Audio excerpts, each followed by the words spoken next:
I started yoga, Ashtanga yoga 10 months ago. Yes, a friend brought Ashtanga to me. I watched it the first time and I saw, oh, I have to do this practice. I really want to learn how it goes. I really want to fly. Amala? A friend told me about this new yoga that was in Mexico, and it was in a house, in the library of a house. And so I went and I got hooked. Very sort of casually to start with, and it just crept into my life more and more until it was critical mass and I had to change my life to make it a big part of it.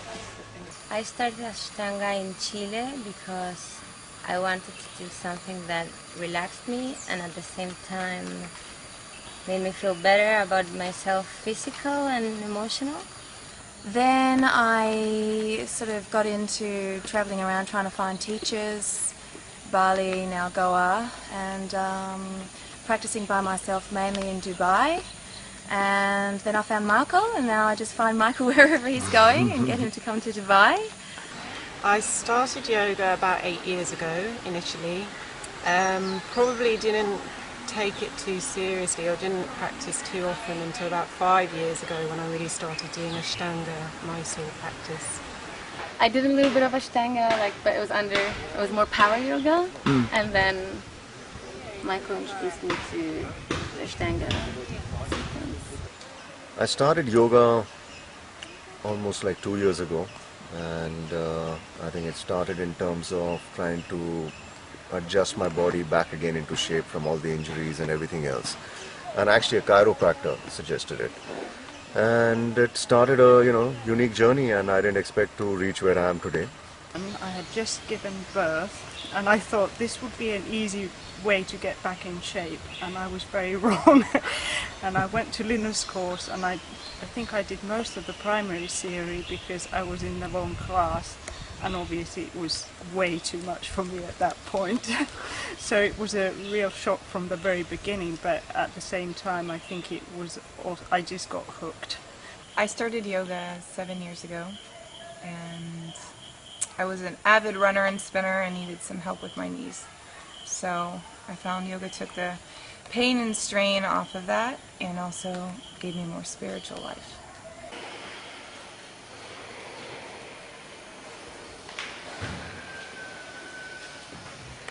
Yoga to me is a lifestyle. It's a lifestyle. It's a whole thing. It's with food. It's with the connection with other people, and yes, with the body, with the mind, with the meditation, everything. You get in touch with yourself, like everything about yourself, in a way that I haven't been able to experience in other things. It's a lot of things. It's a way to live life. It's a lifestyle. It's a belief system, and it's a way to connect with myself. Yoga to me is probably it's changed my life in a really good way. I've known my body much better now, more flexible. I'm become much calmer. I hope I'm going to be like that at home as well. It's shown me that I can have the self-belief and I can help other people to see a more conscious way of living and a more energetic way of living, and really being compassionate to others and compassionate to the self. And just whenever I'm feeling down, I just need to get on my yoga mat and it kind of pulls me through. So it's just a magical experience. Yoga for me is a way to deepen the relationship with myself, actually.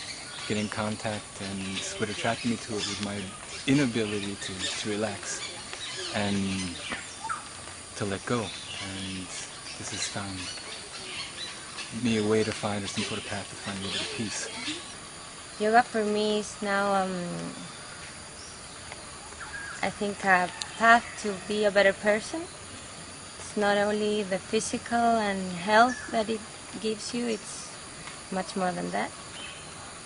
Yoga for me is pretty much my life these days. It's like a crutch. It helps me get through things. It's my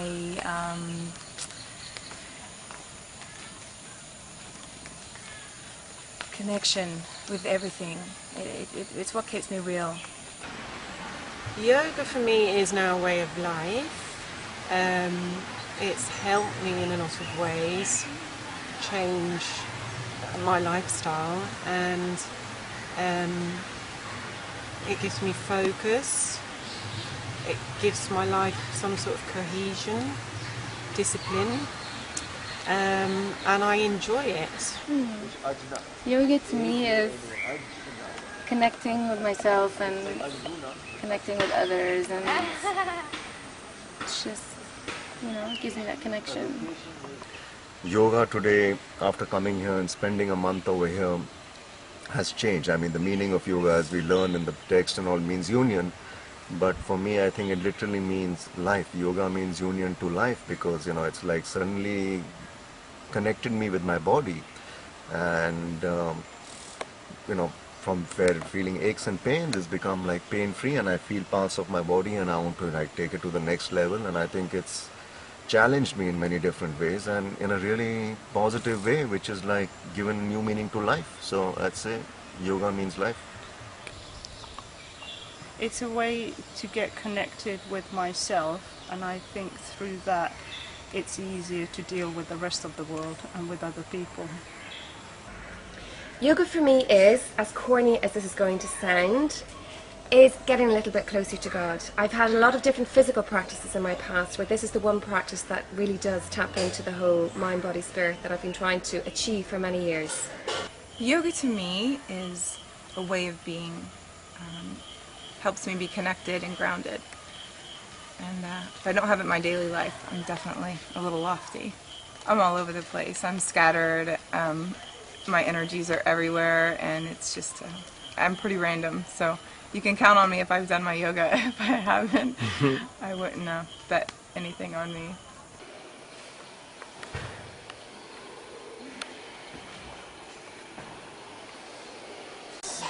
I want to teach yoga because I really want to help some people to get a healthier life. I want to teach yoga step by step, not so fast. So my own practice was only 10 months. I think I needed time to deepen my own practice and then to start to teach. Because I want to share the practice that I feel so passionately about to other people, and I see so many friends and family who could benefit from the practice, and I just want to bring that to people's lives. And the course actually has given confidence. Yeah, the confidence in your ability to be able to go out and share it. I then came to India and met Michael for the first time, and he kind of really infused me to make it more serious as kind of a part of my life. And I then decided I wanted to perhaps teach it. I used to be a fitness instructor, so I kind of wanted to move away from that and start teaching yoga more. My sort of particular focus initially will be in the corporate sector, because I just finished working in it and I see how strung out people are in it, and I'd like to share that practice with them to make sort of healthier communities. And I enjoy the opportunity to see people come from all sorts of backgrounds and just seem to come together on the yoga mat and understand things and work through things that they didn't think they could, or they didn't understand why they were there, and they just slowly, everything seems to disappear and yoga seems to just make it happen. I want to teach because it's a wonderful contact with people. It's a really nice feeling to enter the room, to work with the energy. And if I can bring something or help someone come along to a way to relax themselves and yeah, also find contact and peace, and that would be great. I want to teach because I want to help people that may have problems to find their way, because yoga really gives you conscious about what you can be, what you want to be, or all your potential. You can really discover it. I'd like to teach yoga because where I'm living at the moment in Glasgow, there's not many teachers, and I feel that I would be able to bring something to the people in Glasgow who want to practice Ashtanga, and I know there are quite a few people there who do, so I'd like to be able to do that. I live in Dubai, so I feel the need for it there, and I'd like to, you know, be given a chance to spread it there. There's a big need for it there. I want to get my kids into it, and everybody else, I think, who I can give that to us. I think it's a gift to give to people, that to put them to any kind of yoga. I think it's a gift, and the earlier they realize and get into it, I think it's like a gift for life. I don't think you can give anything better. Probably because the way it makes me feel, I think it will do the same to other people, and I've seen that the joy that it brings to other people, so it's very rewarding as a teacher. So I think that's kind of selfish at the same time, but I don't mind. I teach yoga because of the way it makes me feel, and I want to share that love, compassion, enthusiasm, and everything that I get from yoga with everybody I know, and let it touch lives like it has mine. I don't feel as it stands right now that I would be in a position that I feel I'm ready to actually teach yoga as of yet. I think that may come in another few years. But I did choose Michael's course specifically because of the hands-on adjustment techniques, etc., that one can learn, and it's really helped me to go deeper with my own practice.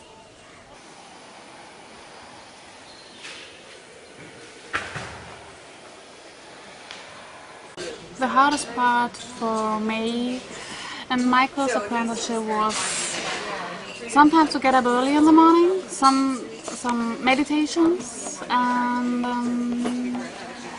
the intense training. The hardest part for me was practicing 6 days a week because my practice was, you know, maximum sort of 4 to 5 a week, and so doing the 6 days in the morning and then in the afternoon as well, and then consuming all this sort of additional information about how to teach it.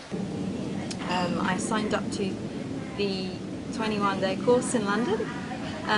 It was a very intense experience.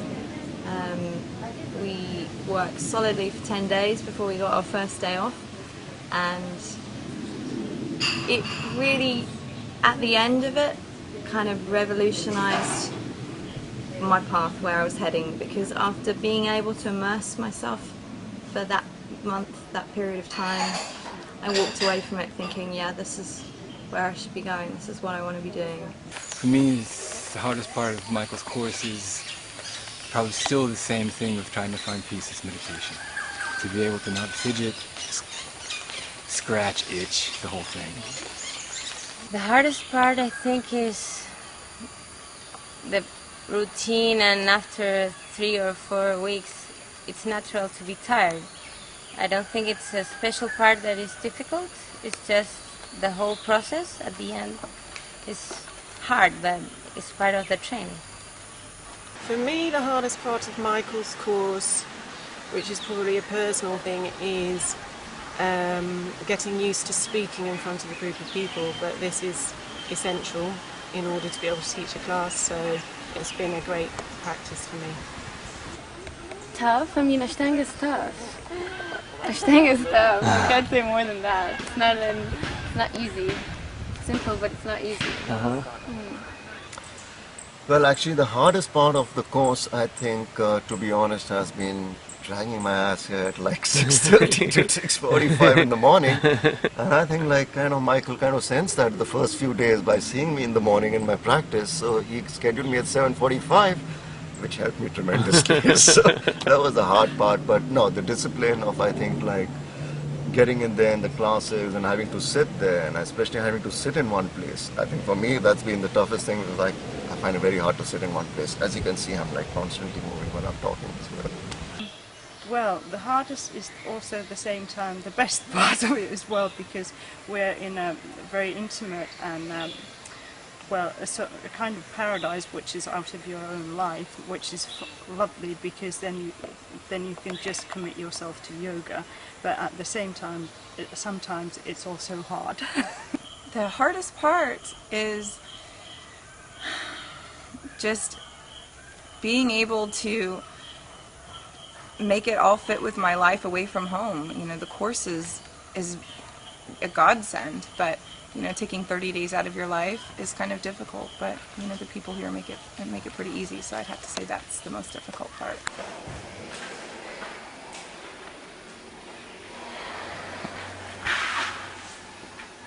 My favorite part of Michael's apprenticeship was his adjustments, and watch him how he makes the adjustments by the other people.